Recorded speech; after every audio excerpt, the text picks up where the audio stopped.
Pemirsa sekalian, kedurhakaan kaum Sodom termasuk lembaran hitam dalam peradaban sejarah umat manusia. Pasalnya, perbuatan tercela yang mereka lakukan belum pernah dilakukan oleh kaum-kaum sebelumnya.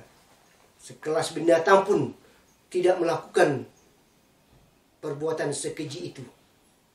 Allah Subhanahu wa Ta'ala mengirim Nabi Lut alaihissalam untuk mengajak mereka kembali kepada jalan yang benar. Sebagaimana digambarkan dalam Al-Quran, "A'innakum la ta'tuna rijal." Apakah pantas kamu mendatangi laki-laki untuk melampiaskan hawa nafsumu? Padahal wanita-wanita cukup banyak. Keonaran kedua, wa taqta'una sabila. Mereka melakukan penyamunan, merampas. Wa ta'tuna fi nadikumul munkar, dan di tempat-tempat umum secara terang-terangan juga melakukan perbuatan mungkar. Tatkala Nabi Lut mengajak mereka kembali kepada jalan yang benar, mereka tolak secara terang-terangan.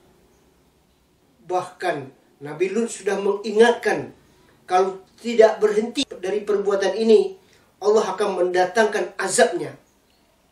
Mereka dengan menepuk dada kesombongan menjawab, "Fama kana jawaba qaumihi."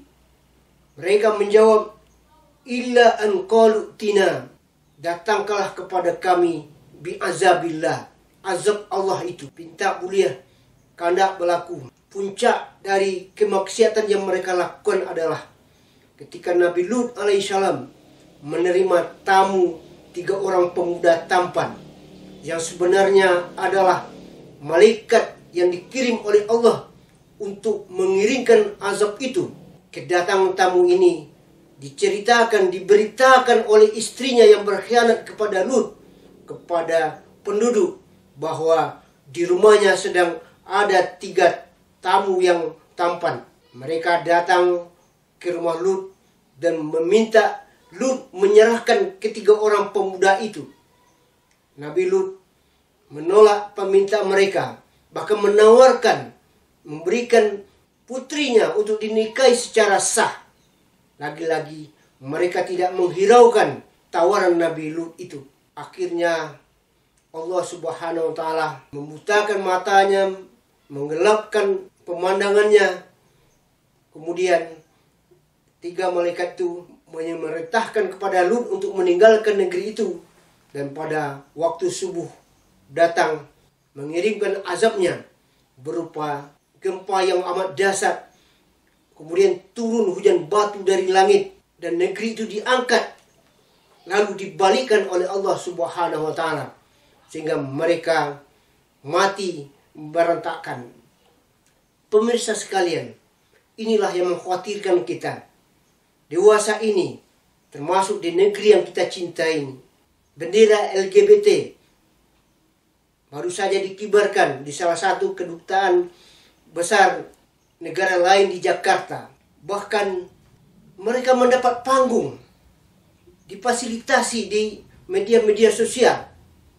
Tidak hanya itu, seorang profesor wanita bidang agama memberikan fatwa menghalalkan hubungan seperti ini. Nauzubillah min zalik. Kita khawatir kalau azab yang pernah ditimpakan oleh Allah kepada kaum Lut yang durhaka ini kembali menimpa kita.